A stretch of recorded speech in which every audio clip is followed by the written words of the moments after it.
And good evening everyone, and welcome to the main shrine room at the London Buddhist Centre. My name is Suvarna Jyoti, and I'm going to be co-leading this evening with Maitreya Bandhu, who will be on a little bit later on. Particularly warm welcome if it's your first time that you're joining us this evening. So you are coming along on this sort of final evening of a course, which is absolutely fine, but there will probably be quite a lot of people who have been here with us all week as well. So welcome to you too. So we've got a couple of minutes before we start, so maybe if you want to say hello, do put a little message in the chat box, and we've got Fred who's running the tech and the chat box this evening, and Wayne, do you want to come and have a little wave? They're going to come round and just say hello this evening. Kieran, do you want to come and have a little wave as well? Kieran somehow managed to be here every evening. I don't know quite how he's managed it, but anyway, there they all are. So that's our backup. Those are our backup dancers, as it were. So So Fred, who have we got so far? So people are streaming in. People are streaming in, marvellous. Adriana. Hi Adriana. She's in Barnet. She's in Barnet, yes. Paul in Sidcup. Paul in Sidcup, hello Paul. M from Colchester. M from Colchester, all these names sound very familiar. Stephen from Bow. Stephen from Bow, another familiar name. Callum from Surrey. Callum, hello, welcome. Linda from Chesterfield. Linda from Chesterfield, yes. Hello Linda again. Akasha Mitra in North London. Akasha Mitra in North London, never heard of him. Hello, lovely Akasha Mitra. That's a bit of an in-joke. If you haven't been here, Akasha Mitra is co-leading this course with myself and Maitreya Bandhu and Surya Gupta. So anyway, you would have seen him last night if you were here. Harvey in Bedford. Harvey, hello Harvey. Nina in NYC. Nina from New York City, of course. No evening would be complete. Hello, welcome back Nina. Alison's here. Alison. Got, we had an Alison before. Someone in Ireland called Inspire Wire. Inspire Wire in Ireland. Well, great. Robert in Southwark. And Robert in Southwark. Yeah. Great. Okay. Any more? There's a few more. Martin in West London. Martin. Hello Martin in West London. He says he's with an octopus. He's with an octopus. Okay. Do you need us to call the police or London Zoo or is the octopus want to hear the Dharma? Anyway, don't answer that. Okay. Couple of minutes past 7. Well, hello to everybody else who is there. But it's a couple of minutes past 7, so I will make a start shortly. So just to say a little bit about the format of the evening. So it's going to be slightly different. It's the final evening of our course tonight, although we'll be telling you a bit later about various other exciting things that are coming up over the weekend and in the next few weeks.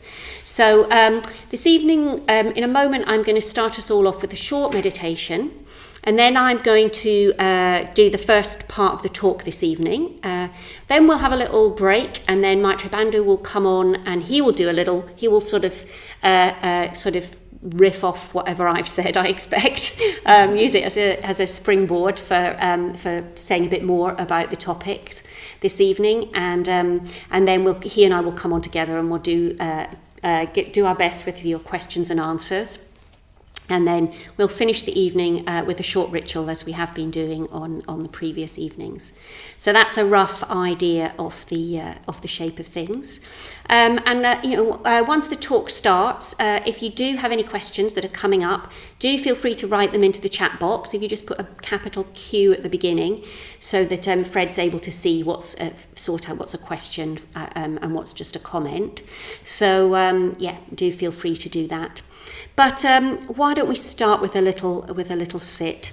So if you'd like to make yourself comfortable, we shall put some mood lighting into action. Thank you, Wayne. If you haven't meditated before, don't worry, that's absolutely fine. I'll just talk you through it. If you can just try and sit comfortably, and somewhere where you can sit nice and upright, so you're not too slouched. Don't worry about sitting in any particular kind of meditation pose or anything like that, just so that you're comfortable and upright. And when you feel ready, closing your eyes and just starting with a longer out breath, like a big sigh. And maybe one more, another big sigh. And as you let that breath out, really allow yourself to give your weight up to the cushions, or the chair, or the floor, or whatever you're sitting on. Really allow yourself to let the earth hold you.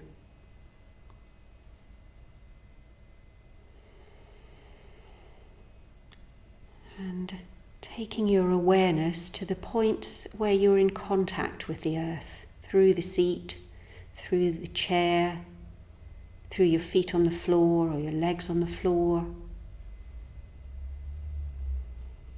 And just noticing that contact directly with the earth.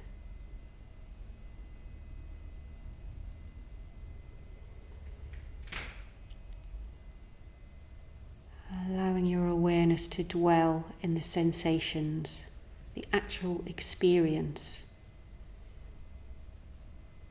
Not a description of the experience, but the actual experience itself.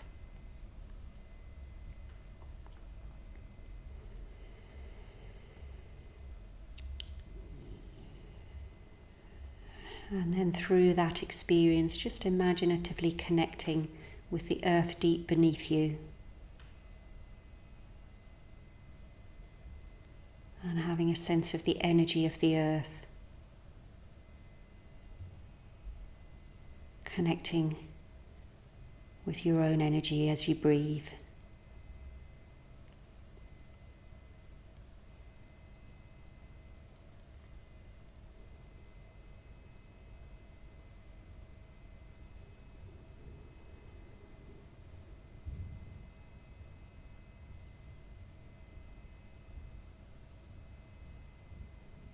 And then with that sense of feeling rooted down into the earth,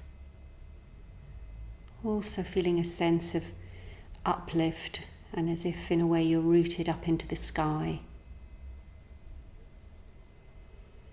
Having a sense of where the sky is in contact with you right now. Perhaps where the air contacts your face and your hands.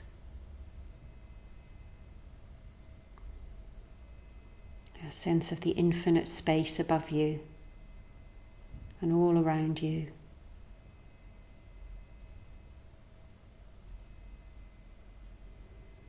And through that space, wherever we all are in the world, we're all connected with each other right now as we meditate together all around the globe.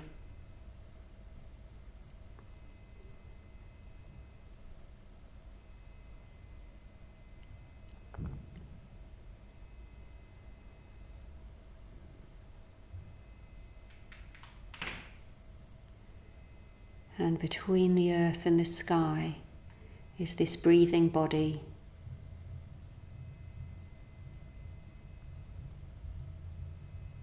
So just bringing your awareness to an overall sense of your body in space right now. Taking up your space here on the planet, under the sky.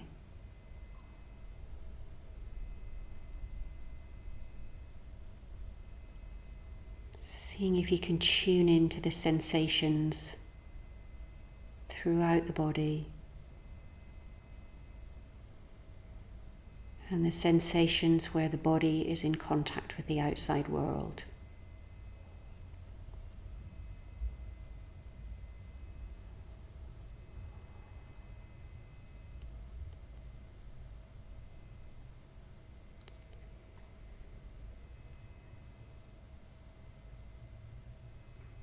Seeing if you can let yourself soften your face.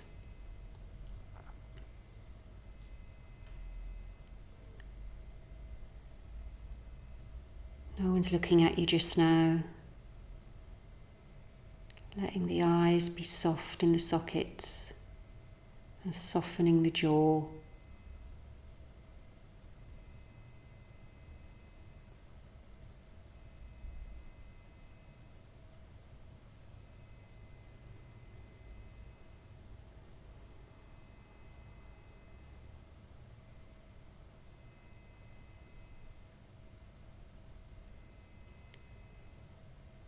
Now bringing your awareness into your shoulders, arms and hands,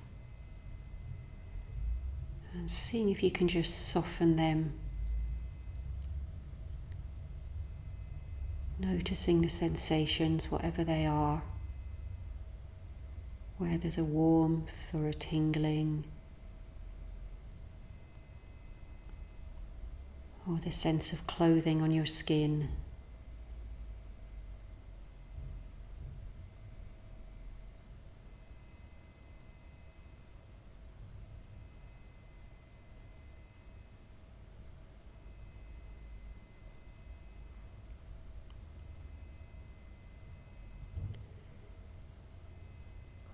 And then taking your awareness down and across your back, from the top of your back to the bottom and from side to side.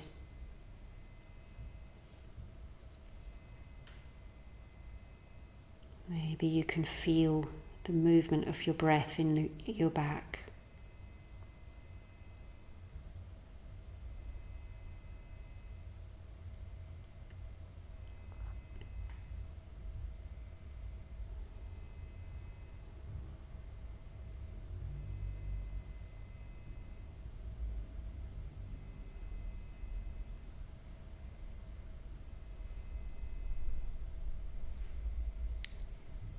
And then bringing your awareness down into your pelvis, legs and feet.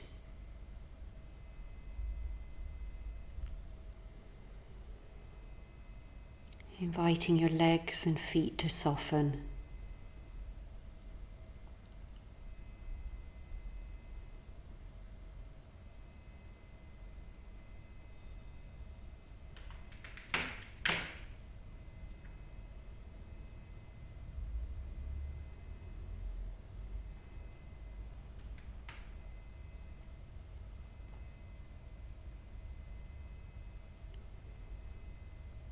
And now expanding your awareness back out to include your whole body.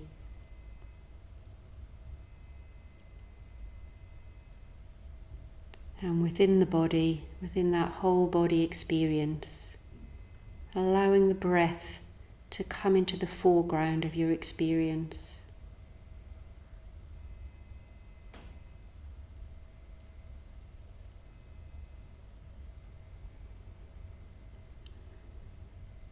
And for the next couple of minutes until I ring the bell, just coming back again and again to this experience of the breath, the actual experience of this breathing body, this being breathed.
Coming back to the breath when you get distracted.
And just allowing yourself all the time you need to just come out of that practice and see if you can stay with whatever kind of mood and meditative space it's evoked for you as we go into the rest of the evening. Just an invitation. Okay. So, just going to have a little sip of water. Right, so,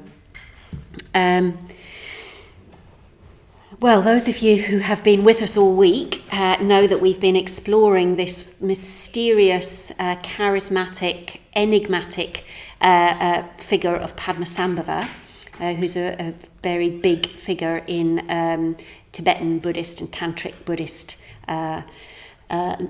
lore, legend, mythology. So he's semi-mythical and he tames demons. He's magical and unconventional and uncompromising. And it's a bit like seeing the Buddha from the perspective of ultimate energy would kind of look something like Padmasambhava, might be one way of thinking of him. And he challenges us to transform into our ultimate potential. And I think, if you've been here all week, none of that will be kind of new to you. You will have heard each of us in different ways talking about that with the different topics that we've had this week. Tonight we're going to explore a very central image for Padmasambhava, which is the image of Padmasambhava in the cremation ground. So if you've ever been to India, I'm not sure if we've got any of our we had some Indian friends joining us another night. Oh, that's a bit of a shame because I was going to talk about India, but anyway. Yes, do write in if you are joining us from India. But anyway, if you've ever visited India, in India they don't have these kind of nice, tidy kind of crematoriums that we have in this country. When people die, they are, the bodies are burned in the open air in a cremation ground, and that's where all the relatives and friends come to. And it's quite something. It's quite something to see that. It's quite when you've grown up in this culture. There's something quite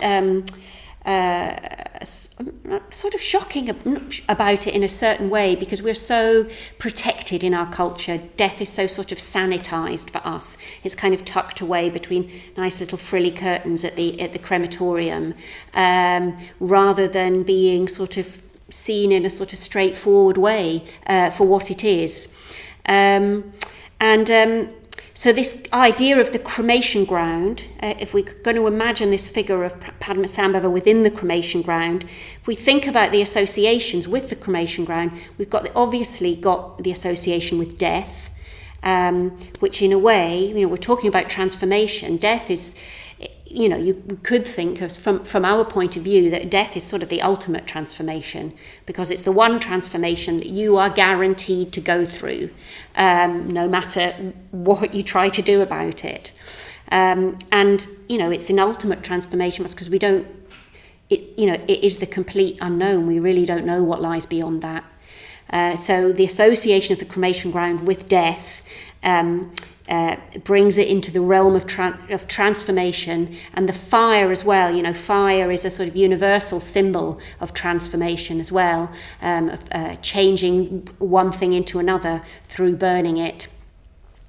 And also fear, if you can imagine what it might be like. So Padmasambhava famously went into the cremation ground at night on his own in the dark.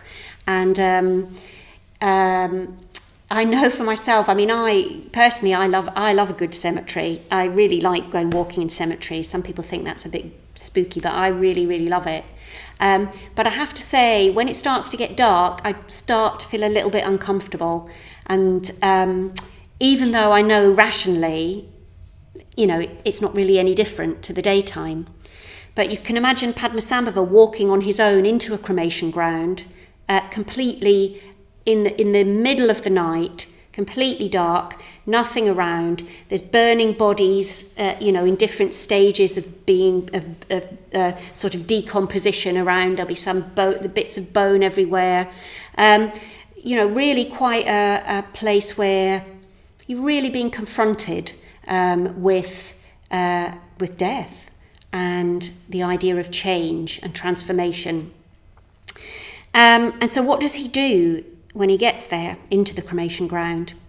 Well, the legend has it that in the cremation ground, he doesn't sort of he doesn't grit his teeth and sing songs to himself to try and distract himself from how frightened he is. And obviously he wouldn't have had he didn't have a sort of a phone and he could distract himself with music or anything like that. What he does is he dances there with the spirits in the cremation ground, some of which are the Darkanies, which I spoke about on Wednesday evening, which are these kind of figures of spontaneous enlightened energy that kind of appear in the form of in a wild female form. And what Padmasambhava does is that he dances and he parties with these spirits, which creates quite a sort of a kind of bit of a bacchanalian image of sort of celebrating in the face of transformation, and then through that he becomes enlightened. That's part of his journey towards enlightenment. So the tales tell us, and as I spoke about on Wednesday.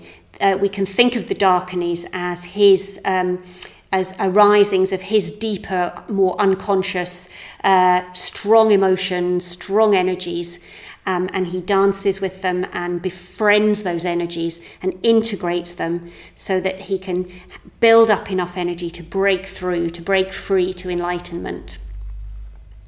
So that's quite a strong image. We can imagine this figure, this enigmatic figure dancing with the Darkanies. So what? What does that mean to us? So if we thinking in terms of the symbolism, as we've been talking a lot about symbolism this week. What is the cremation ground to us? Where are our cremation grounds? And what does that mean in the context of of this story of Padmasambhava?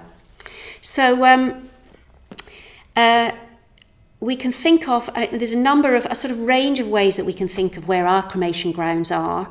And it's, in a sense, it's a range of crucial situations in which we come up against ourselves. We come up against a struggle or a difficulty. And sometimes that might be something that we've initiated for ourselves.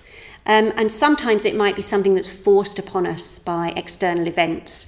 So a couple of examples from my life. So when I was 25, I was always a bit sort of I didn't really like going and doing things by myself very much. So to cut a long story short, when I was 25, I decided I was going to go to Thailand on my own for a month, completely on my own, because I was going to break myself of this thing that I kind of didn't feel very independent. So I did. I went to Thailand by myself, and it was absolutely terrifying for the first few days. Absolutely terrifying. I kind of didn't know who I was. No one in the world knew where I was. So that was an example of a crucial situation that I kind of created for myself, that I stepped into that cremation ground where I was going to see whether I could grow beyond my fears, whether I could step out of this habit that I had of always sort of wanting other people to be looking after me, and could I grow beyond that? Would I get there and just turn around and run away again? And for a few days I thought that that's what I would do. So that's an example of a cremation ground, or a crucial situation that I initiated myself. And it was terrifying, and after a few days it was absolutely wonderful. It was one of the most liberating and exhilarating experiences of my life, because I really felt that sense of having grown beyond myself.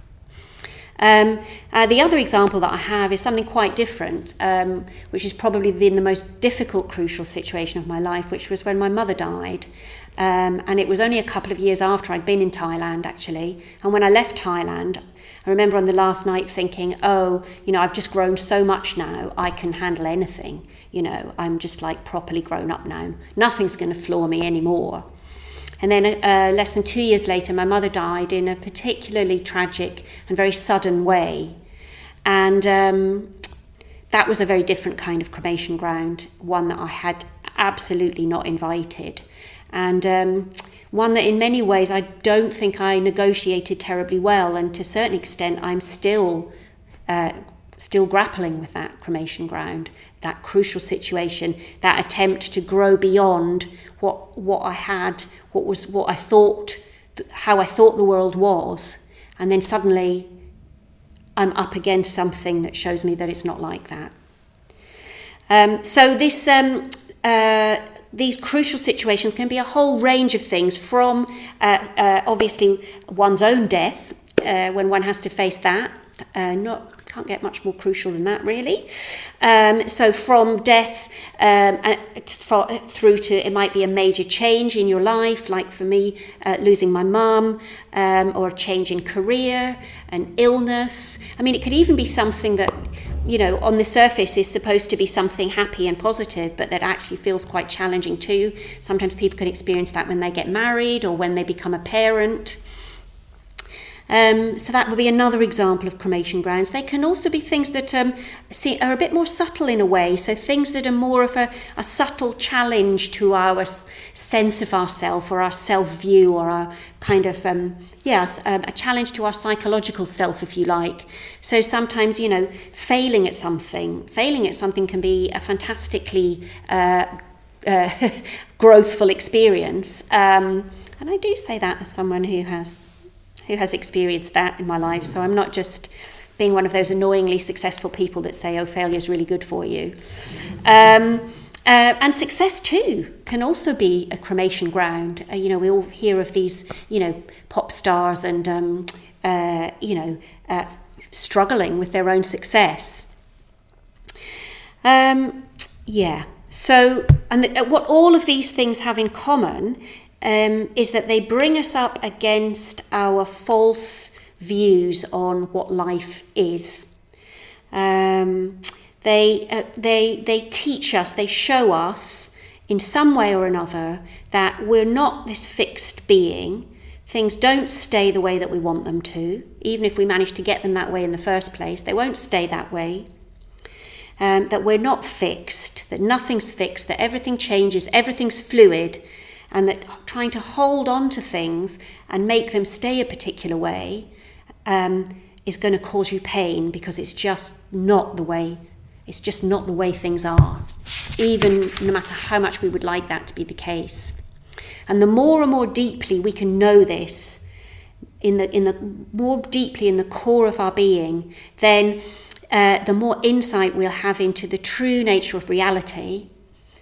And the more insight we have into the true nature of reality, I mean, in a way, that's just another description for enlightenment. So that's examples of sort of specific examples of some crucial situations, but actually we can also have them, if we are open to it, we could also see these on a daily basis, a million times a day. Every time things don't turn out as we expect, or as we want, we can talk about, I've had a really bad day today. But actually, you haven't had a bad day, you've just had a day in which things happened that they didn't happen the way you wanted them to happen. And we put a label on that as if there's something bad about that, but that's just the way it is. Every time we react to something, every time, something happens and we have a negative reaction to it, every time that happens, if we choose to see it, that's an opportunity. We can use that as a cremation ground or a crucial situation. It's an opportunity for us to see how we've imagined that things were we thought something was going to be a certain way, and it isn't. And we're a bit cross about that, or we're a bit scared about that, or we're a bit sad about that. Actually, that's an opportunity to go, that was a wrong view that I had about what life really is. And so it can be everything from the life-shattering horrors right through to these tiny daily irritations, if we are open enough to learn when those things happen to us. So that this principle, it's everywhere in our life as an inner experience. Every time our view of things, our sense of things, our sense of ourself, our sense of who we are, gets somehow threatened in some way, even just a small way or a very, very big way. And each time this happens, it gives us an opportunity, if we choose to take it, and that's Padmasambhava's challenge when he looks at us with those scary eyes. If we choose to take it, every time that happens, it's an opportunity to go beyond our fixed small sense of self. And in the going beyond that, we are transforming. But we have to kind of do that sort of consciously and deliberately, just as Padmasambhava consciously and deliberately, he didn't just wander into the cremation ground when he's looking for the bus stop or something like that. He actually deliberately said, I'm going to go there and I'm going to relish what I find. I'm saying all this like it's not easy. I do realise that. But this is the challenge. This is the challenge that we have if we really want to wake up to what we really can be and who we really could be. So we have this metaphor of death that resounds throughout this story of the cremation ground, and the imagery of Padmasambhava, the imagery of the Darkanis. There's all sorts of bones and skulls and things to do with death. We had some question and answers around this on Wednesday, and I was thinking about it, and I think yes, there is a death involved in the sense that we have to break an attachment with a certain way of seeing things. But what we can forget in that is that with that death, then there comes a rebirth after it. So that in that by going beyond ourselves, we're actually becoming bigger. So sort of something does die, but what dies is something much smaller than what we step into.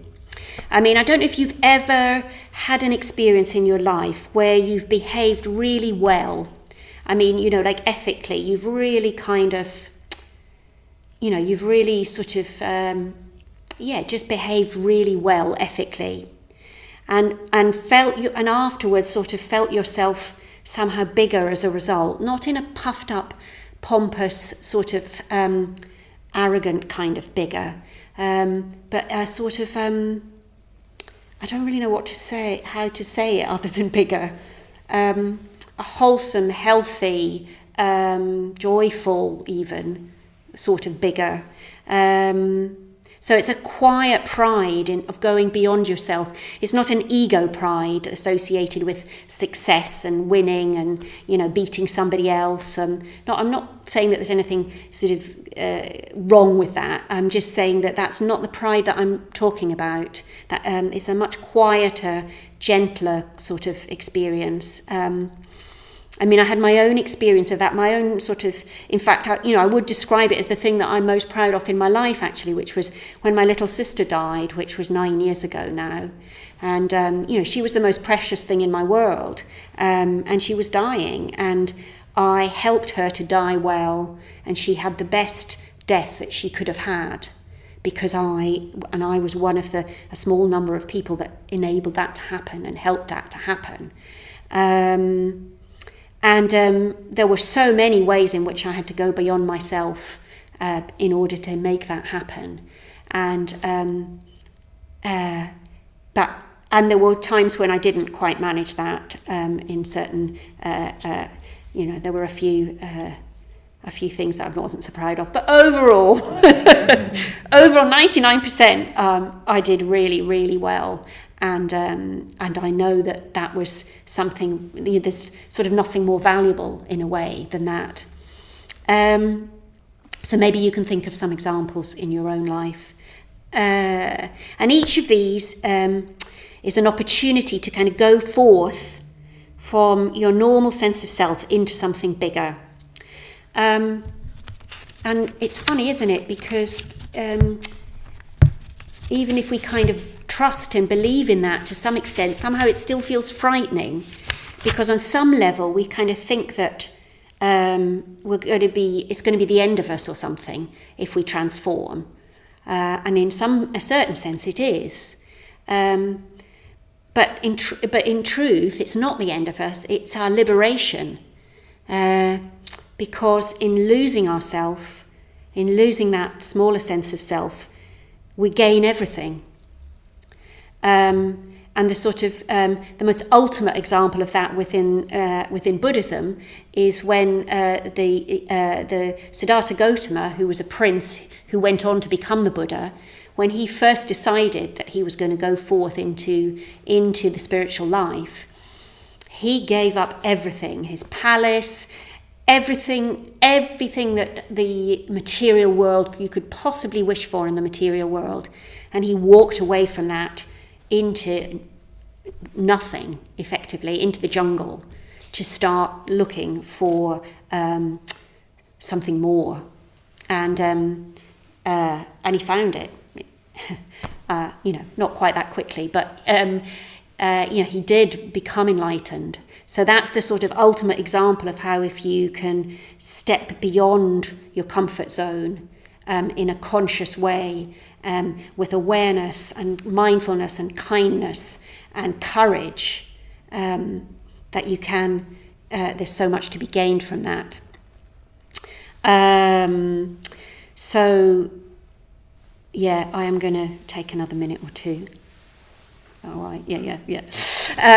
So my own most consciously chosen example for myself of a cremation ground and of a crucial situation, of a going forth like that, was when I went through my own ordination ceremony. So when we train for a number of years to become ordained, and then for most of us we get ordained in the context of a very long retreat. So I was on retreat in the Spanish mountains for 3 months, completely remote, and at some point in the middle of that time period, you have an ordination ceremony in 2 stages. So the first stage is your private ordination, and that's the point at which you sit with your preceptor, the person who knows you, spiritually knows you the best, and who's the one that's in a way has decided that you are ready to join the order, that your practice is effective enough to do that, and they're the one that chooses your new name. And so there's this incredible symbolism of that. So the symbolism within that process of dying to your old name and being reborn again with this newer name. And every name, all our names mean different things, but they're all teachings and facets of enlightenment. They're all something that we are trying to work towards, something that our preceptor sees a little inkling of in us and then wants us to move towards. So I had that amazing experience of, and then for after the private ordination, for until the public ordination, which is a number of days later, nobody knows what your name is, and you don't know what anyone else's name is either. So, and again, there's that symbolism there of the cremation ground of being, not having a name is sort of, that's just such a symbol of going beyond something, because we're so attached and associated with our own names. So the Buddhist path is a training in increasing our awareness so that we can catch these opportunities, even the small ones, to step through this prison of self. So by seeing more and more deeply the kind of obstacles and barriers and illusions that keep us trapped. And so I'm going to finish off with part of a Rumi poem that for me sums up this idea of the cremation ground, the crucial situation and the symbolism of that. So Rumi says, "Inside this new love, die. Your way begins on the other side. Become the sky. Take an axe to the prison wall. Escape. Walk out like somebody suddenly born into colour. Do it now. Do it now."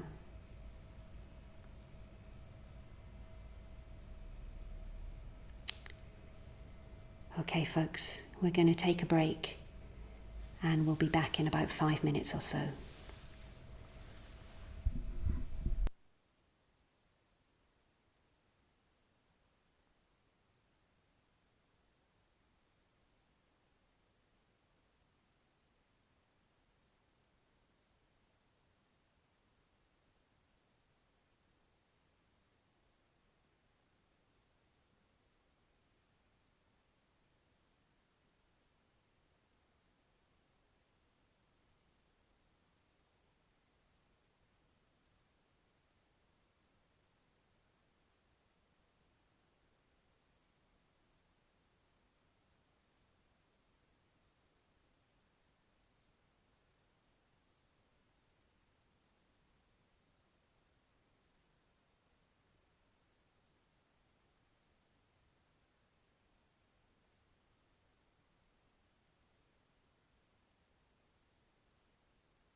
Okay, so when you're ready, let's come back from our cups of tea, from whatever we need to do, stretching our legs and so on.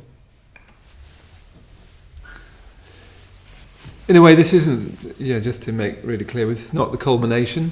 This is the culmination of the weeks, isn't it? But then tomorrow we've got this special day. I'll talk a bit more about that later on. And then Sunday we've got an even more special day. So it sort of builds all the way up to this very big ceremony we've got on Sunday evening where 10 people, 5 men and 5 women, will be saying publicly they're a Buddhist and marking that with a special ritual in this room, albeit mostly on Zoom. We'll have 1 or 2 people in here as usual. Okay, so I'm going to carry on talking about the cremation ground, Padmasambhava, and the cremation ground. In a certain sense, I've only got one tiny part of the image I wanted to focus on. It's actually not very easy to talk about the cremation grounds, because I think partly because it's either the crucial situation, like I know that about Siddhartha Gautama's mother, for instance. It's like a situation you really don't want, and that could crush you, or you could grow from. So that's one way of understanding a crucial situation. It's not something I don't think it is something you choose, but it's something that you can consciously decide, I'm going to face. Yeah, I'm going to face into it. I'm not going to be broken by it. Yeah. Or you could think about the crucial situation being life itself. It's the crucial situation. After all, you're going to die, which is the one thing that you absolutely don't want, and you don't know when you're going to die. So you could hardly have a more frightening human situation, that the thing that you absolutely don't want to happen will happen, and you don't know when. Could be today, could be 20 years from now. So that makes our life extremely uncertain and shadowed by the fact of death. So from another perspective, you could think of life itself being the cremation ground. Yeah? And one of the elements of this image I wanted to just simply focus on is that, according to the stories, Padmasambhava goes there, he dances with the darkness and so on, and he teaches the darkness, he teaches the spirits and the ghosts and the ghouls and the demons in the cremation ground. He teaches them. And what's interesting to me, or at least I find it sort of very important, is that when he's teaching in that terrible situation, which, as I said, is either the situation of life, that it's going to end in death, which you absolutely don't want, and that you don't know when, or it's a crucial situation of something happening to you, like you suddenly become terribly ill, or a parent dies, or so on. He teaches in that situation, and he teaches, as he teaches, says in the text that come down to it, he's leaning against a stupa. Yeah? He's sitting cross-legged with the 3 robes that we talked about on Monday night, and he's leaning against a stupa. Yeah? And he's got, and in fact, he says he's got his back to the stupa. Yeah? So that's the tiny bit of the image I want to focus on, that he's got his back to the stupa, he's leaning against the stupa.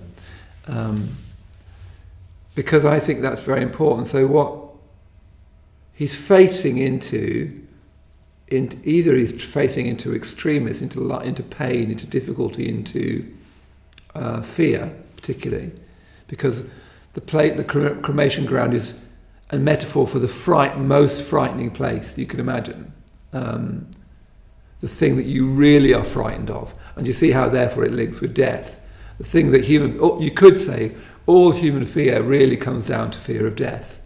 It gets kind of thrown from that, but that's really what it comes down to. So do you see that you're facing that? And I think that's where the going there comes. It's that Padmasambhava is voluntarily facing it. He's not pulling away, he's not shielding his eyes from it, he's not got an iPod, whatever they're called, iPod in. He's sitting there facing reality. And facing reality in its most frightening guise, none of us want this, but it's coming your way whether you like it or not. That's why death is so important, is that that's one thing you can't get out of. Mostly we try to get out of our crucial situations. And when we get out of our crucial situations, often it means that we don't grow. Like for some people, a crucial situation is a difficult conversation, isn't it? And it's very tempting, isn't it, to either lose your temper with someone in that difficult conversation, and that won't work, because that creates alienation and isolation. Or to avoid that conversation, which usually means that you'll build up resentment and get into that dreadful, poisonous resentment. Yeah.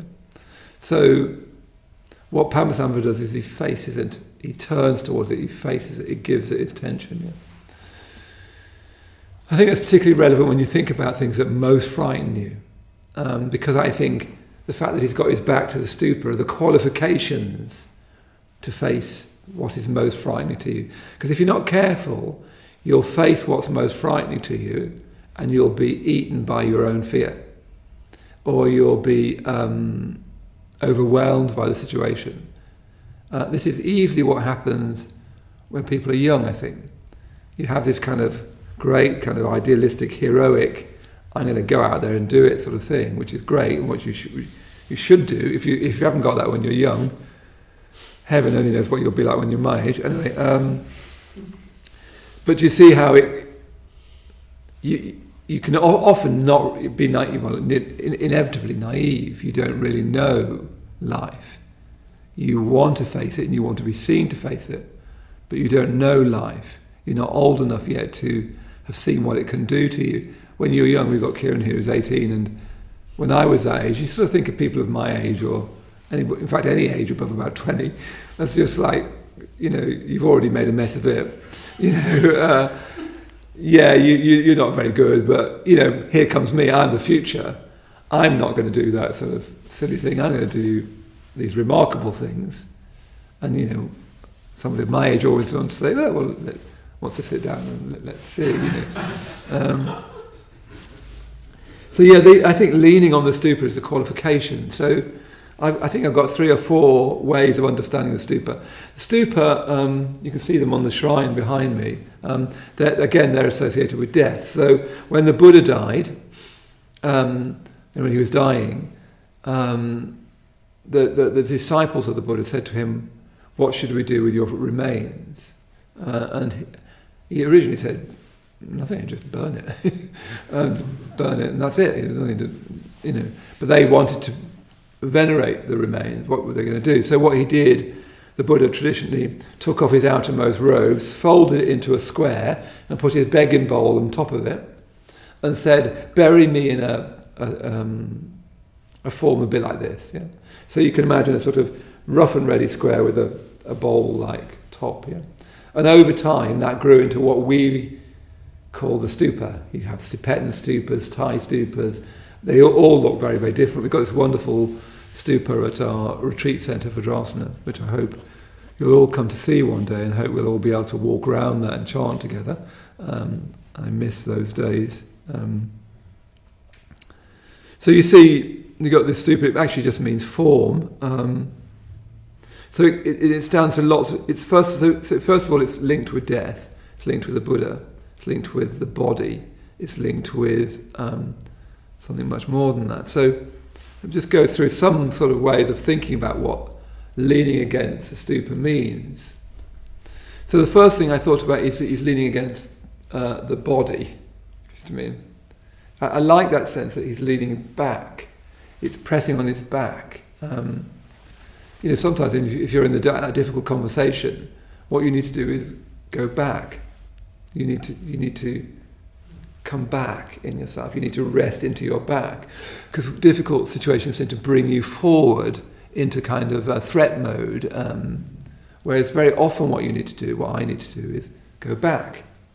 You need to lean on that stupa, and that stupa in this way of thinking represents the body. It represents the Buddha's body, which I'll say a bit more about at the end, but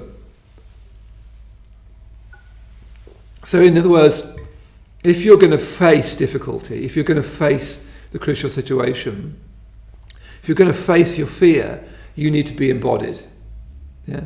You need to be doing that from a place of embodiment, not from a place of abstraction, bright ideas, naivety, heroic kind of glitteriness, separated from real experience of your body. You need to be embodied. I've been reading in McGilchrist at the moment about the divided brain, and one of his arguments, I won't go through the argument, is that we're becoming less and less embodied, more and more abstract, more and more separate from our deeper natures. Yeah, and then if you make decisions, if you try and face things without your body, you're not going to be strong enough. You need to be like a judo master that's completely embodied, and then you can start to tackle things. Otherwise, you're just going to tackle things with the front of your head that thinks it's a good idea to do it, and life will eat you up. Yeah. So the first thing you need, the first reason he's sitting against the stupa, is he's embodied, and the idea of leaning on the stupa is that metaphor of leaning back into the body, taking up the full body. And I'm thinking of the stupa as being an image for the body. I mean, that's a really simple thing to do if you're in a difficult situation. Because fear does that. It makes you go up and pull in, doesn't it? The word anxiety is etymologically related to the word to choke. So it makes you choke, doesn't it, when you're very frightened? Kind of sticks you. So what you need to do is, if it's a difficult meeting, a difficult conversation, difficult email, one of the first things to do is just come back. Instead of going forward, come back. Lean back into your body, lean back onto the stupa. So that's the first thing I thought about, that leaning back, is to be able to face life and face what frightens you and the suffering that you see in the charnel ground, in the cremation ground. And actually, if you look at life, what you see mostly is suffering. If you don't, it's because you're looking at your little tiny cafe next door, or you're looking at your very privileged, I don't like that word, but very lucky, let's say, simpler word, world that you're living in, where you can afford to eat, you can afford to drink, there is clean water coming out of taps. If it gets cold, you can put the heating on. Most people don't have those luxuries. Yeah? So if you're going to look into those things, you need to be really, really sure of yourself, not just coming from some sort of bright idea of helping even. Because quite often when people try to help, what they do is they make things worse. It's very easy to make things worse. It's actually very difficult to help. You need your body to help. Yeah?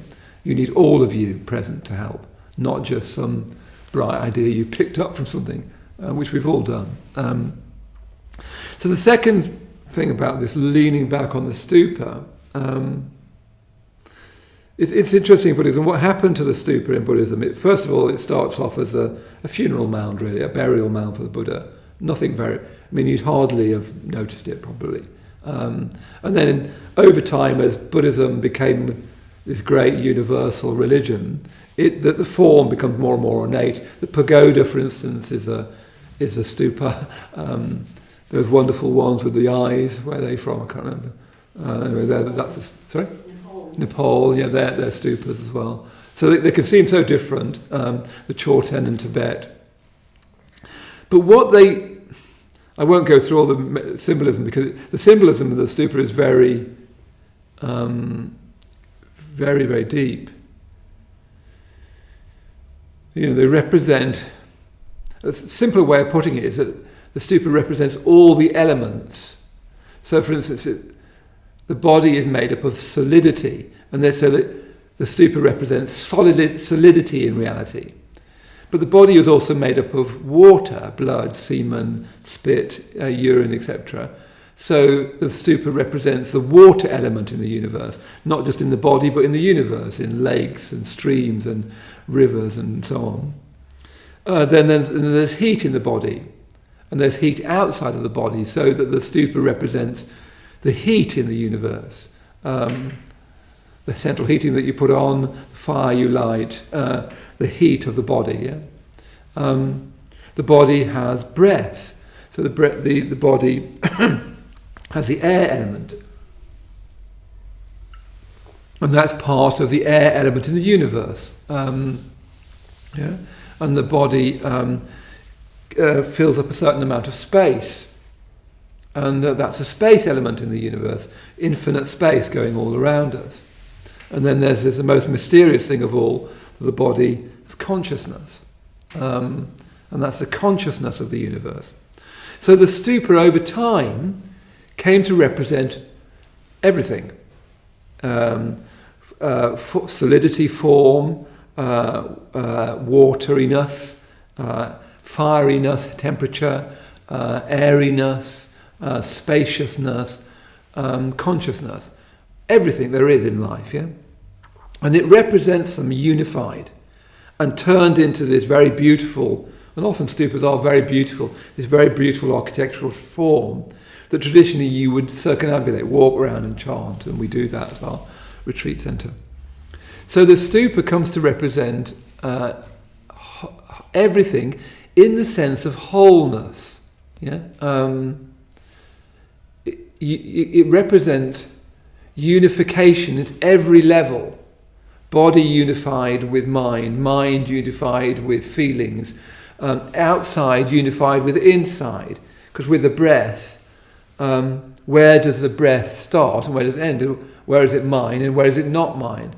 The very food we eat starts with, we make baked bread. Well, Parambandhu bakes bread upstairs, and it's an object in the universe, a bit of solidity, and we human beings really weirdly eat it. If you're Amala Yodin, you eat huge chunks of it, which weirdly just disappear and become him. Yeah. So where does form belong to me and where does it not? And form, not only that, but the solid nature comes through us, just as the water comes through us. We're like a kind of fountain, aren't we? Water coming in and water coming out. So the stupa represents the unification or the non-separable. Can't think of the word. The inability to separate anything. Yeah, self from world. Object from context. Do you see how important that is? That the stupa represents a whole way of being in the world, not a fragmented, broken up way of being. What we're doing more and more in life is looking at life more and more rationalistically, more and more abstractly, more and more in terms of category instead of personhood, more and more in terms of utility. What good is it for me? What good does it do? More and more in terms of what will I get from things. Yeah? So the stupa represents wholeness, complete wholeness, which human beings have got direct access to if we can find our way back to that. What the Buddha represents behind me, as much as anything else, is a vision of wholeness at every level. I don't just mean that he's an integrated, grown-up person. I mean, he feels one, that's how people tend to put it, one with everything. You can't really say that either, because as soon as you say one, you say you've created one as against two. Buddhism would say it's not two, it's a more accurate way of putting it, but never mind those niceties. But you see how we often aren't whole. We're often working from a bright idea, or we're working from a prejudice, or we're working from something we've read, or we're trying to overlay our experience with ideology, something that we've thought, or something we've read, or something we've been told. We're rarely acting wholly. When we talk to someone, we're feeling our phone vibrating in our pocket. When you're listening to me now, you're doing a few emails or washing up or something. We're rarely whole, aren't we? So So to face life at its most crucial, to face life at its most brutal and frightening, you need to be really embodied, and you need to have this sense of a whole that you can call on, not just some bits of thought that you might have, because they'll be burnt up in the meeting with reality. So you need this sense of wholeness. One of the ways we experience that in life is the experience of beauty. I've been reading the American novelist Marilyn Robinson. She's a Calvinist, a very committed Calvinist. And I read her essays, and she was saying that beauty is a conversation between humankind and reality. What your experience of beauty does is it makes you feel part of a whole, doesn't it? When you look at a beautiful landscape, you're not kind of distant from it in that sense of analytically distant from it. You're stepping back in it to weirdly become more part of it. The reason why Petrarch, who was supposed to be the first person to ever climb a mountain, he went up the mountain just to see the world, to be part of it more by stepping up, to getting a bit away from it so you could see more of it, be part of more of it. So you see there's two ways of being separate. One is stepping back and analysing and breaking it up and breaking it out of context. Another is stepping back and seeing yourself in context, seeing the whole. So that's one of the things that beauty does. It makes you feel I'm not a broken off fragment of me. I'm part of a whole, a whole life. So that's the second way I thought you could see it. The third way I thought you could see this stupa, of course, really simply, is that you're leaning on death. You're looking at death, and or you're looking at what frightens you most. And you don't need to look very far in our world to find things to frighten you. If you haven't seen things that frighten you, you need to open your eyes. So you're looking at that, but actually you're looking at it leaning back on the fact of death. In other words, you're supported by a real knowledge of mortality. And again, that's the possibility of seeing your life in the perspective of death, which makes your life, and makes my life, and makes every moment of your life or my life utterly precious. Because it's the Buddha said that human life is like a dewdrop on a blade of grass. Something beautiful that's just coming into being and just going out of being. So if I was to be able to lean back on death, it would be leaning back on that fact of that our life is incredibly brief. So getting stuck in arguments, feeling sorry for yourself, feeling self-righteous, etc., really not a good use of this tiny, tiny bit of time. And what we all want to be, is this moment of beauty between these unimaginable timescales. Like it's, I was born 58 years ago. Before that, time stretches back, immeasurably. I'll die at some point in the future. I'm hoping it's a bit of a way off. But then after that, time stretches forward immeasurably. So what I call myself is this tiny moment in time, like the dewdrop on a blade of grass. And you see, if we could have that perspective, if we could look from that perspective, things wouldn't be frightening anymore. You'd be there because you're not there long. So even fear would be, Milarepa talks about dancing because he's so frightened. In other words, I'm alive. And I wasn't for all of that time, and I may not be for all of this time, but now I'm alive. It's infinitely precious. So that's the third way of imagining leaning against the stupa. So first of all, you're leaning back into the body. You're not facing the crucial situation with a cobbled together bright idea. You're leaning back onto everything, onto a sense of being whole, unified with life, part of life itself, not a broken off fragment, an isolated fragment of it, but part of a whole. Then you're leaning back on this real awareness of the brevity of life, on the shortness of life. It's so easy to talk about the shortness of life, so difficult to really capture a taste of it. When you're young, you think you're going to live forever, and then your youth is over. It's incredibly quite fair. Actually, you're mostly middle-aged or old. One of the great terrors of the 21st century could become a terrifyingly long old age, where old age goes longer and longer and longer. Youth isn't going to get that much longer, but old age could get longer and longer and longer. Death is one thing, a hugely extended old age is really, really frightening, because your body just falls apart and you don't know when the next bit's going to go.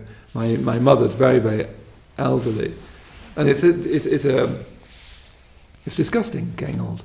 And she finds it so unimaginable when you're young. And it's still unimaginable to me. Bhante Sangharakshita, the founder of our movement, he said that he thought he'd reflected a lot on death, but not enough on old age. In some ways, old age is a much more frightening prospect because it goes on and you're conscious of it. Nobody knows what happens when you die. Nobody knows. But the final. That's me saying lean back on that perspective of death. But the next, the greatest thing, of course, which overarches all of these, is that you're leaning back on the Buddha himself. Yeah? So that your Padmasambhava is teaching, leaning on the Buddha, effectively. Leaning his weight, supported by the Buddha himself. Do you see, he becomes in that moment the second Buddha. He is the Buddha face. He's the Buddha as a human figure that's died. The Buddha wasn't human in any way we can understand it, but a human figure that's died, and Padmasambhava becomes the well, you can't really extend the metaphor, but he becomes the Buddha for now, looking out at us. Yeah. So the stupa represents the Buddha. It's the first image of the Buddha, effectively. So what that means is finally the only way you can face what frightens you most, and what frightens you most will be death, and followed closely by illness, old age, pain, and so forth, which people face on a day-to-day basis. The only way you'll fully be able to face it is with that consciousness of the Buddha. And that consciousness of the Buddha has seen through death. The reason I said that the Buddha is not a human being in any way we can understand it is because when we think of humanity, we think of egotism, really. A me surrounded by a world, and that me and world are different.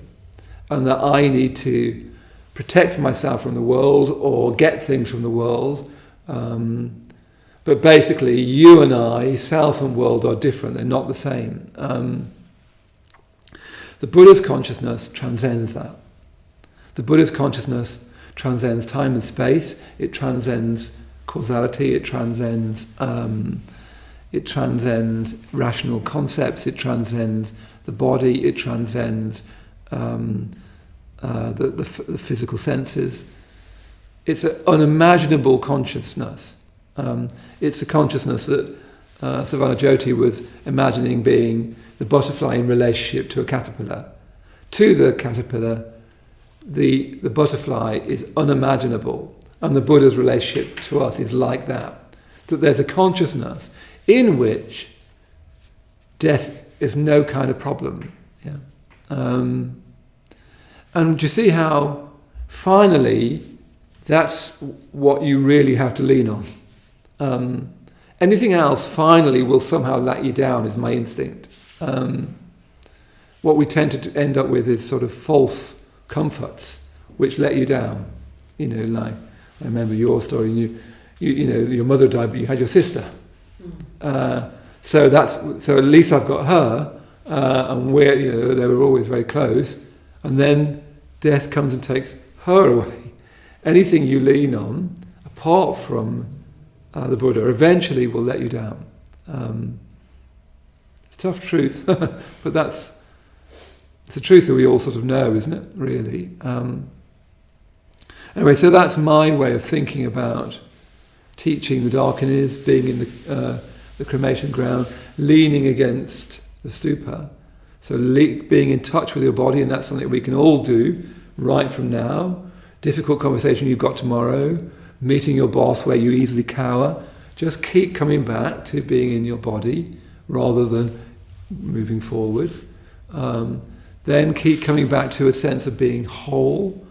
So that means in that case, identifying with the person, trying to understand them as well, not separating them from them and feeling separate to them, but kind of trying to understand them, their point of view.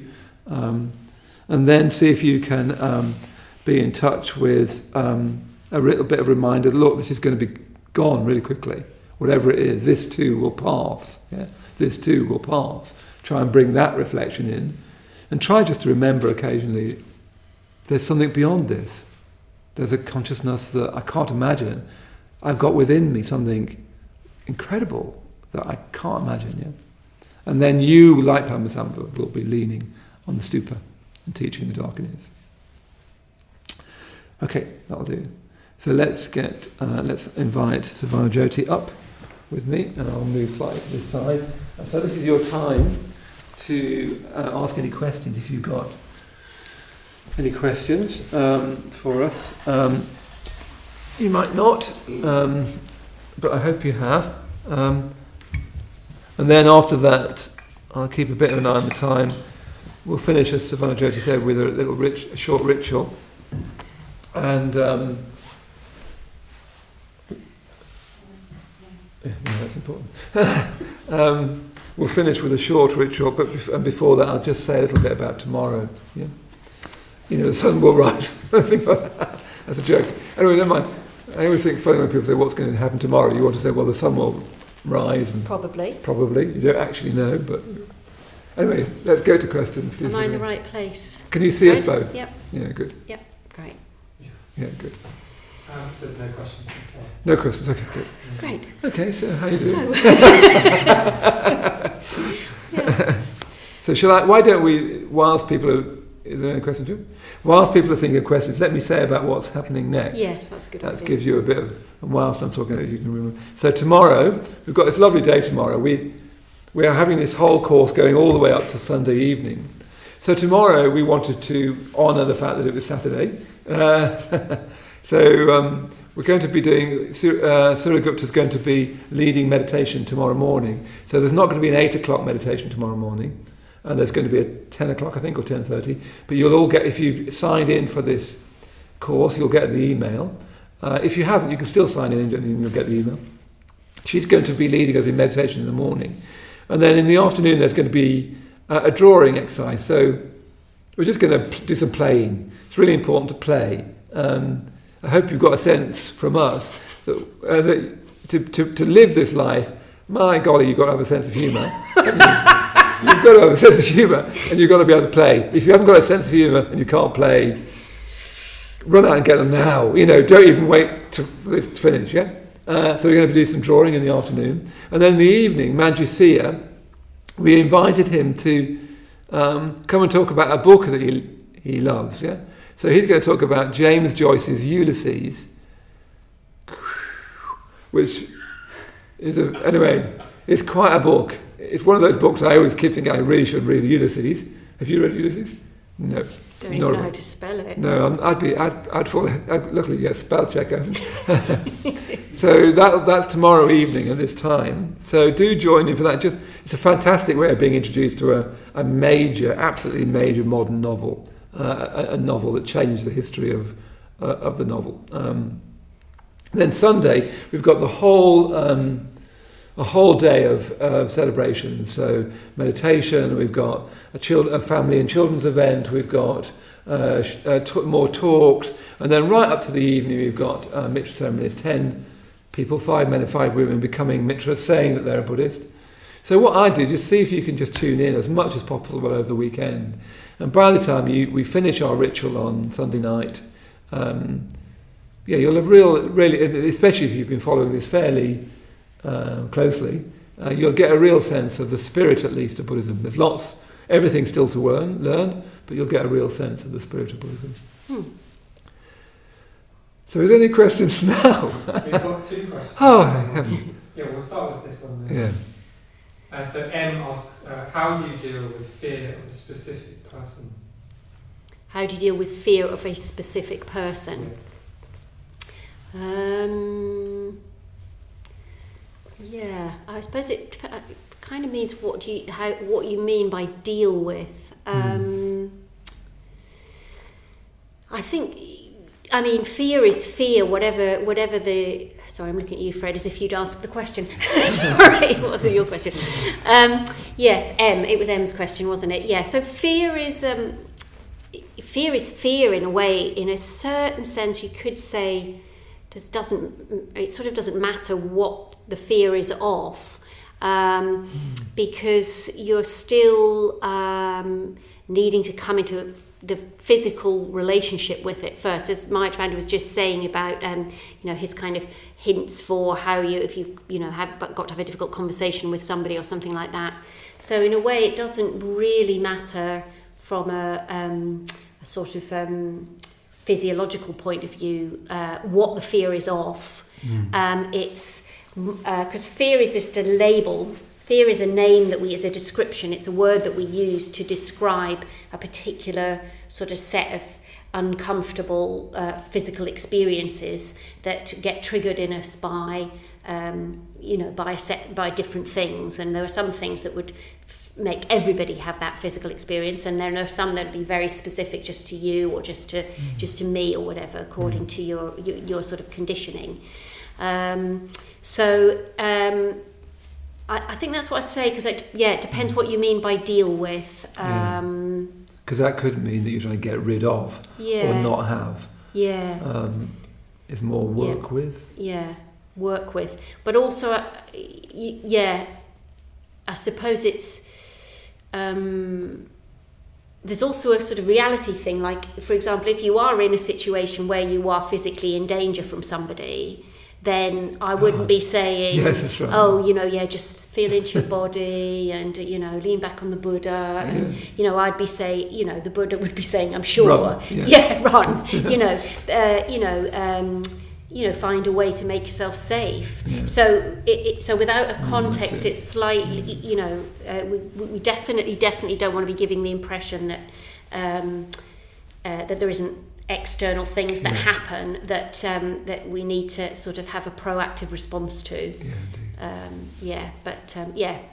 think that's it. But if you want to say a bit more about what you meant by the question, and then do put another question in. Good. Yeah. So there are some questions about the process of dying. So someone is saying that Oliver is saying that he's not afraid of death, but he's definitely afraid of ways in which he might die. And there was a following question which asked about if there are Buddhist texts which specify how to help a person prepare for death. Perhaps help another person prepare for death, or how to sort of go into that experience. Okay. I mean, one thing about fear of death, people say, I've met a few people who say they're not afraid of death. A friend of mine apparently was telling me the story that he's an old member. He had been in a group where someone had said they're not afraid of death, so he just leant over and put his hand over his mouth, stopped him breathing, and not very long, but I'm not sure that's a good advertisement for the order. No, but it makes a point. Yeah. I think when we say we're not afraid of death, what we mean is we haven't touched her cloak. It's because we can't imagine it. Yes, people are afraid of fear. Pain is terribly frightening, I think, particularly. But I would be very cautious of saying not being afraid of death. I think it usually means that when you start to move your hand towards death, you feel the coldness of death. And it's terrifying, I can tell you. I felt it. It's only because it's an idea, I'm afraid, usually, that people, when they say they're not.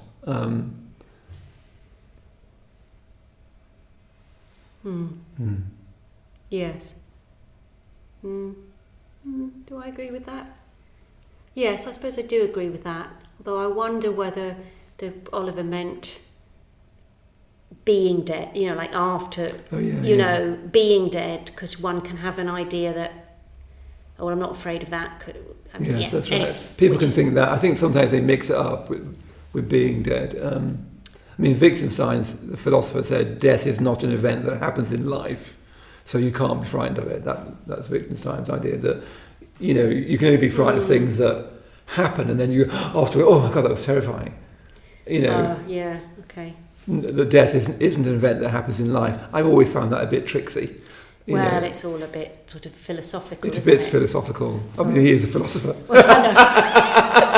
So he's allowed to breathe. So he's doing what it says on the tin. Yeah, he's doing his job. But anyway, let's hope Matt's not watching. But yeah, then helping people. Well, you've had experience with that. Yeah, well, but the Tibetan Book of Living and Dying, isn't that? And the Tibetan Book of the Dead. The Tibetan Book of the Dead. Yeah. That's the whole premise of that book, is it not? I'm not a huge expert on that, but there's a lot of writings in the Tibetan tradition, and I know I don't know the name of it, I'm afraid, but I'm pretty certain that there was something published recently, particularly from a Buddhist perspective, about how to help people prepare for death. Well, there's preparing for death, and then there's guiding someone after death. So the Tibetan Book of the Dead is how to help somebody post-death. I'll tell a little story about that. I thought it'd be nice for you to talk about how you've helped someone prepare for death. Oh. Yeah. So a good friend of mine and Saran Jyoti's, Mohananda, he died suddenly. And I'd ordained him. I'd known him for many, many years, and I went up to the hospital. And there he was dying, and gosh, if you, again, don't feel like you're afraid of death, you wait till you watch somebody dying, and you feel like, it really was terrible, obviously. There was a whole discussion in the hospital of what we were going to do. He'd had this stroke, and the doctors called us in and said, we were his closest friends, who said, look, what do you want to do? If we leave him, he will die, or he could have an operation and live, but he'll be very badly, he probably won't ever walk again, he probably won't ever talk again, And then there we are, faced with this terrible decision. And then literally somebody else came and said, look, it's already too late. So I then went and sat next to him, and he was dying, he was still conscious. And we know, I don't know whether we do actually know, but it's said, isn't it, that the last faculty to go is your hearing. People can still hear you. So I was talking to him, and I'm very aware of the Tibetan Book of the Dead. Only in the sense that it exists. And friends of mine have studied it. I've studied it somewhat myself, not very much. But I'm aware of a whole tradition from Tibetan Buddhism of how to help people after death, and it's to do with, you say, follow these signs that you'll start, very, very crudely, there are different coloured lights that start to appear after death, and follow these, not these, because that takes you back to that. And if you miss that, it's like all these directions. I don't know what to make of them, but they're like a complex set of directions of how you negotiate being dead. And I was thinking, well, perhaps I should this terrible old cliche, follow the white light sort of thing, rather than the smoky coloured light. And I thought, I don't know what I'm talking about. And I wouldn't want anyone to say that to me, especially if they didn't know what they were talking about. Just thinking, he's just read a book, got it from a book. Can you imagine dying and someone tells you something that they just read in a book? You just think, could you ever, the least you could do Make is... a bit more effort. Yeah, but relate to me, But there was my old friend dying. I thought, what do I say? So I said, Mahananda, I don't know what to say. Think about Bhante. Think about the man who founded this order. He knew Bhante well. Bhante had a soft spot for Mahananda. He'd always ask me how Mahananda was. And now the reason I said that is because I knew Mahananda really revered and loved Bhante, and they had this really good connection. Now Bhante's the person I've known in my life that's the most developed. So if anything's going to help my friend into the next thing, it's just remember somebody that you feel really confident there is a spiritual life, there is a path, there is a goal, you can get somewhere, death isn't at the end. Now, Bhante Sangha actually wasn't a Buddha, wasn't a saint, but by any means, but I knew Mahananda, thought of him as and felt him to be somebody who he really could revere. So I thought that might, if anything might help now, remember that. And so if you want to, if someone is dying, somehow, I haven't got any advice really, I just thought I'd tell that story. That's what I came up with. But definitely don't do some jiggery pokery people need to be treated as the unique kingdom of being a person, and you need to relate from your kingdom of being a person to them in that moment. Really, we need to be doing that all the time, but so often we just trot out things that we think we know. It's very tempting to do, isn't it? And so on, but that's what I did anyway. Yeah. But you've actually helped your sister. Yeah, and I suppose I just want to honour the question in the sense of, it sounds like whatever's going on for the people that are asking those questions, that they are maybe grappling with that. What is the best way to help someone to die well? And, so I think it's all right for people to maybe ask for a book rather. Rather than you saying, for goodness sake, don't bother with any of that. I don't mean it in that way. I just don't mean don't read bits of it out. I think in a way what my experience when my sister was dying, it sort of things just which is very different because she it wasn't a sort of sudden because Mahananda was really very sudden, wasn't it? Within a matter of hours, wasn't it?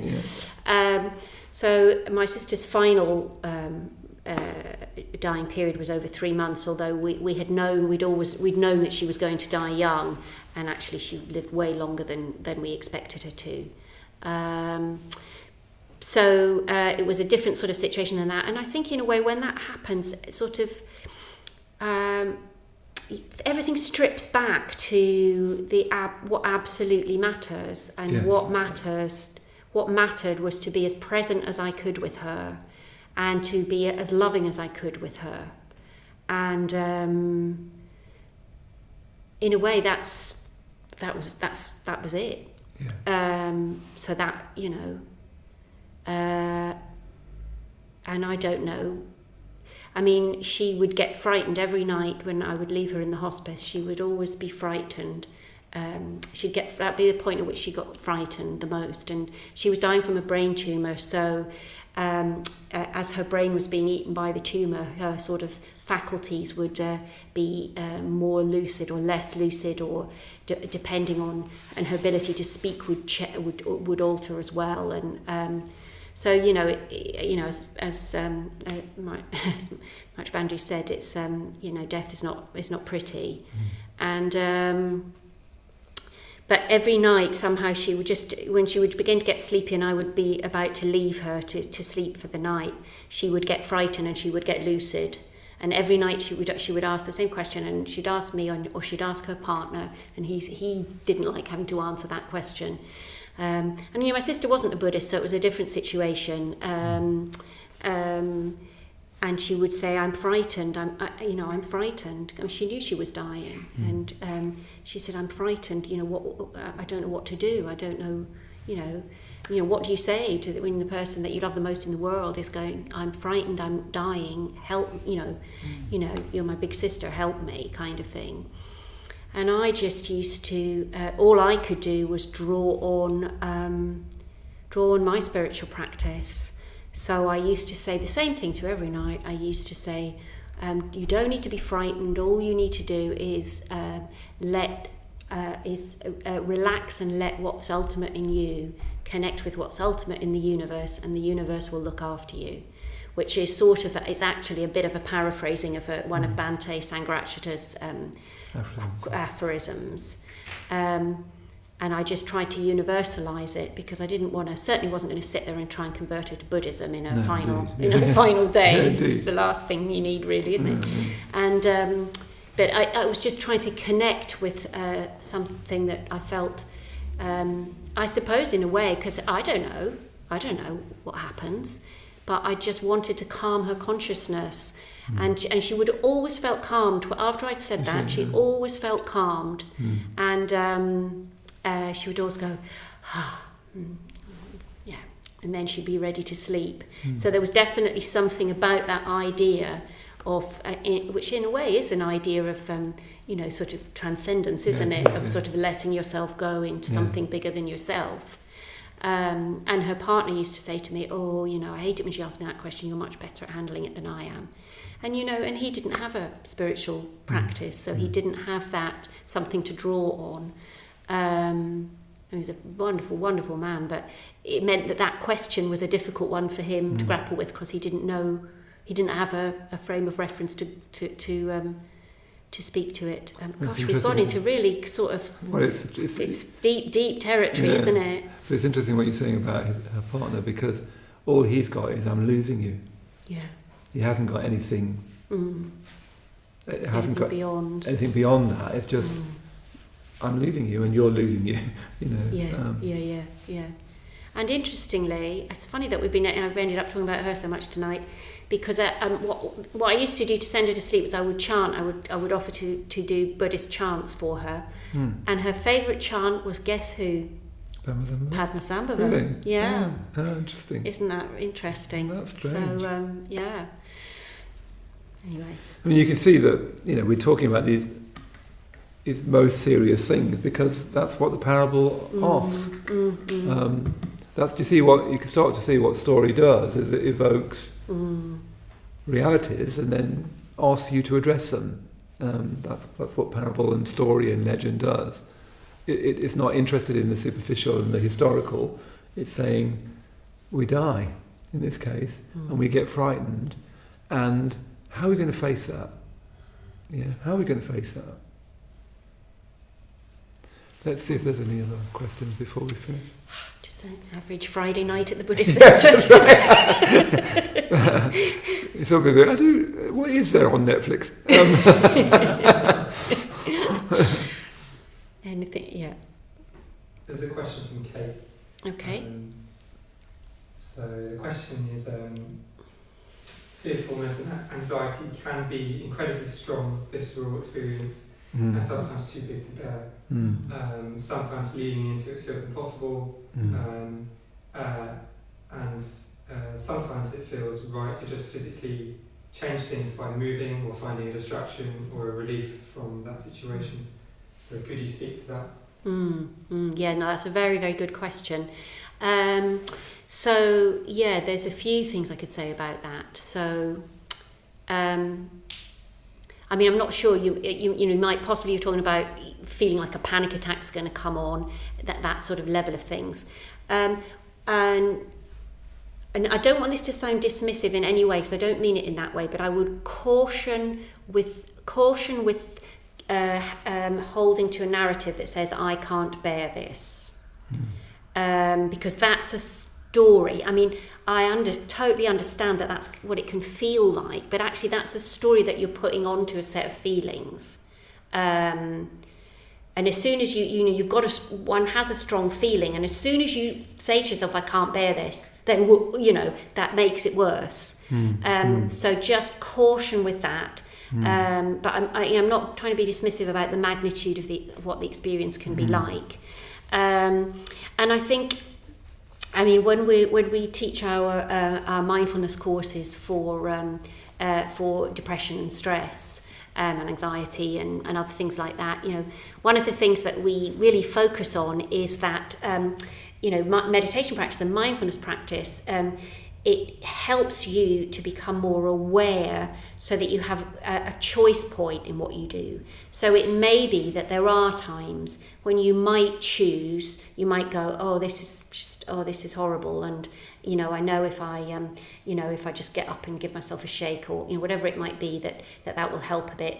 The most important thing is that you make a conscious choice that you're doing that, rather than that you just habitually keep distracting yourself from something all the time without doing that consciously. So there might be times when you make what we call in the course a wise choice, because in that moment, for a whole host of reasons, that if you fear that if you just really stay with that experience, something terrible is going to happen. Now, that may or may not be true in that moment, but as long as you're consciously choosing, so it's a bit like the Padmasambhava, consciously going into the cremation ground, you're consciously saying, okay, I am going to choose to do this distraction on this occasion. What you need to be mindful of is to not always go to distraction, because that's when something becomes a habit. And that's when you end up you're just constantly avoiding something, rather than gradually learning to hold that physical experience more. I hope that makes some kind of sense, and I hope it doesn't sound as if I'm trying to be dismissive, because it sounds like you're obviously putting a lot of thought and work and effort into managing those difficult feelings. But I think we can be incredibly good at self-deception around our own experience, and certainly I've done this myself. I can be amazed at my capacity for self-deception at times.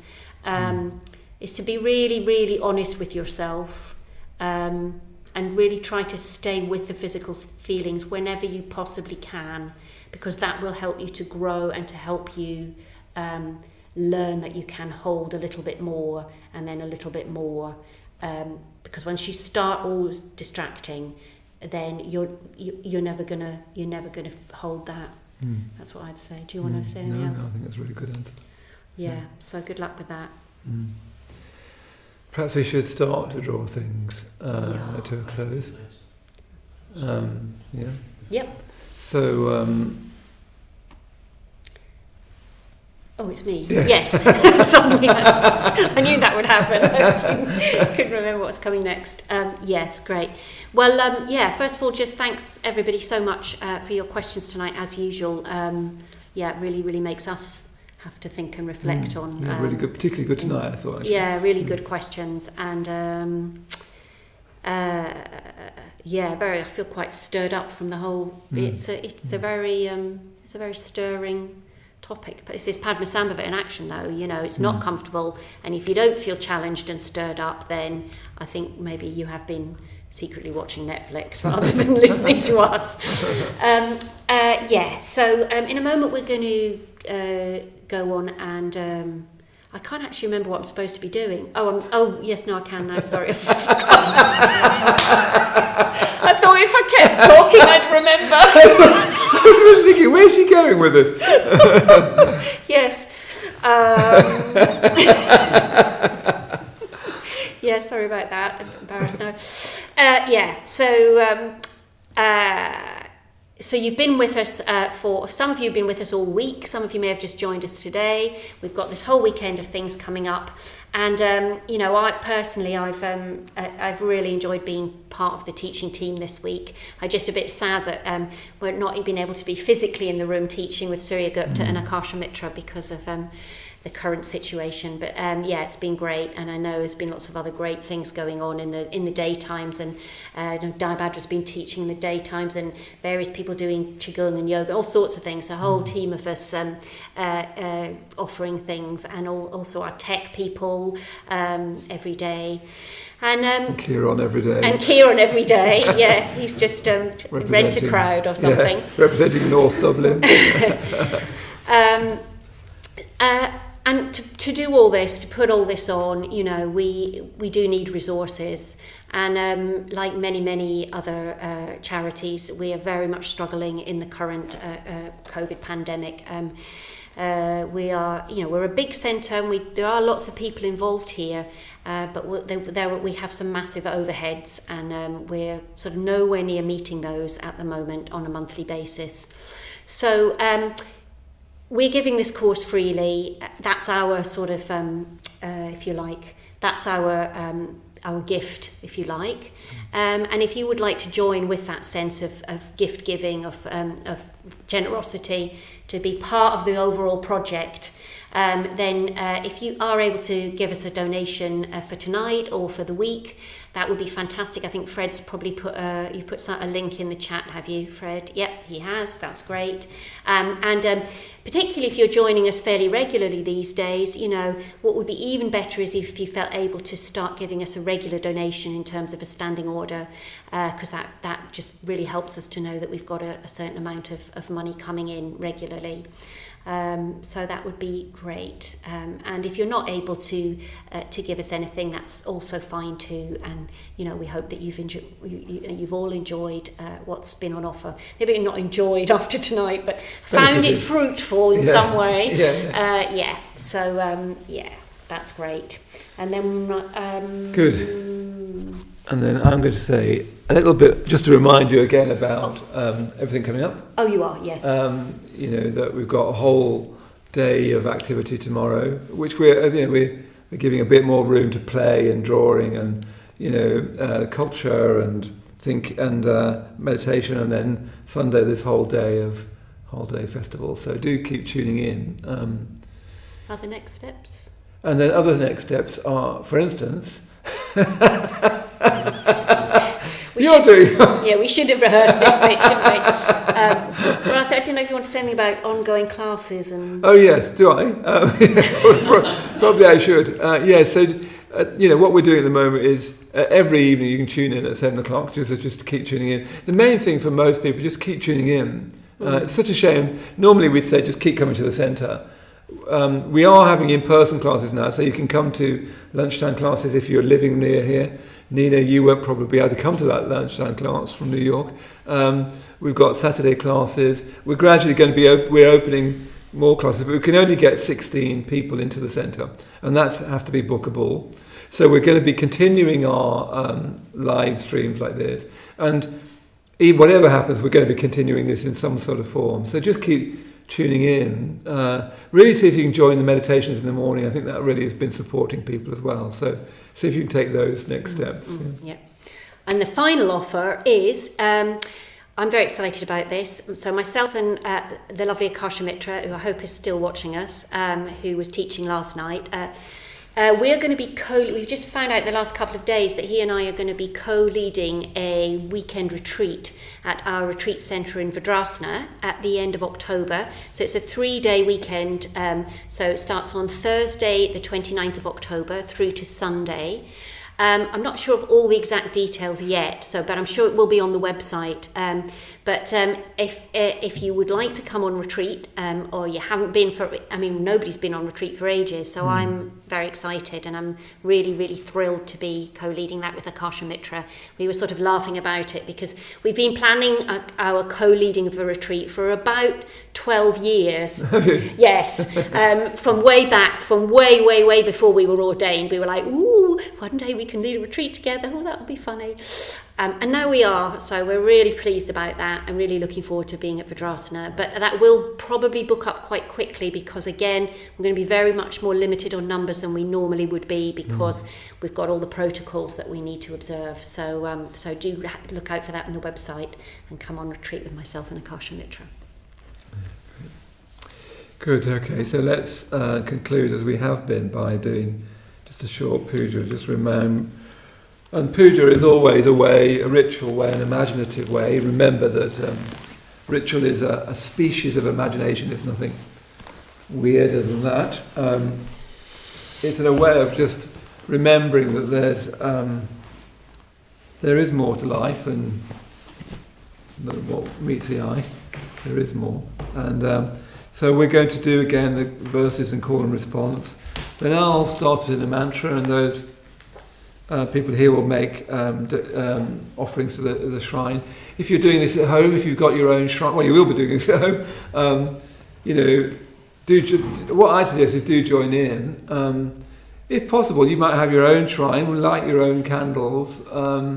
You might, turn the lid of your computer down a bit and just do the puja facing your shrine, lighting your candles, lighting your incense. So we can imagine, I don't know whether you're doing that in New York, Nina, or whoever doing it in wherever you are. It'd be lovely to think that this ritual is taking place all across the world, anywhere that people are watching this. So, or you can just focus your attention on the shrine behind us and just imagine that this shrine is wishing everybody well in these difficult times. Things are getting, in the UK, more difficult again. I'm sure they're getting more difficult in many, many places. So let's just think of this little short ritual as just wishing everybody well in these difficult times. Yeah.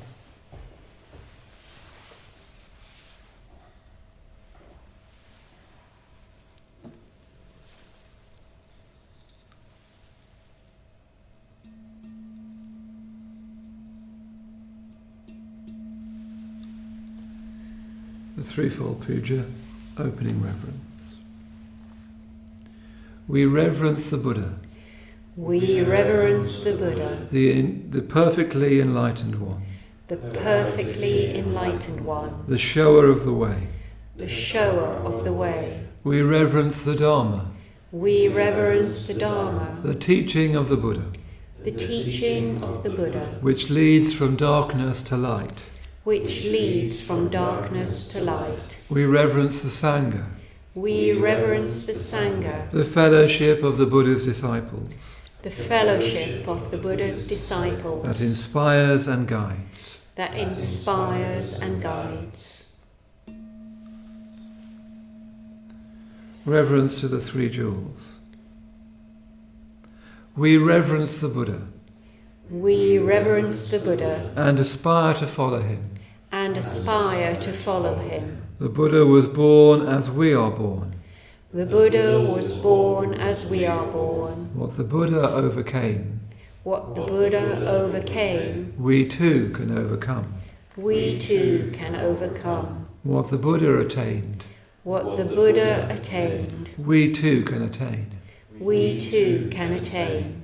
We reverence the Dharma We reverence the Dharma and aspire to follow it and aspire to follow it with body, speech and mind with body, speech and mind until the end. until the end. The truth in all its aspects, The truth in all its aspects, the path in all its stages. the path in all its stages. We aspire to study, We aspire to study, practice, practice, realize. realize. We reverence the Sangha We reverence the Sangha and aspire to follow it. and aspire to follow it. The fellowship of those who tread the way, The fellowship of those who tread the way, as one by one, as one by one, we make our own commitment. we make our own commitment. An ever-widening circle, An ever-widening circle, the Sangha grows. the Sangha grows.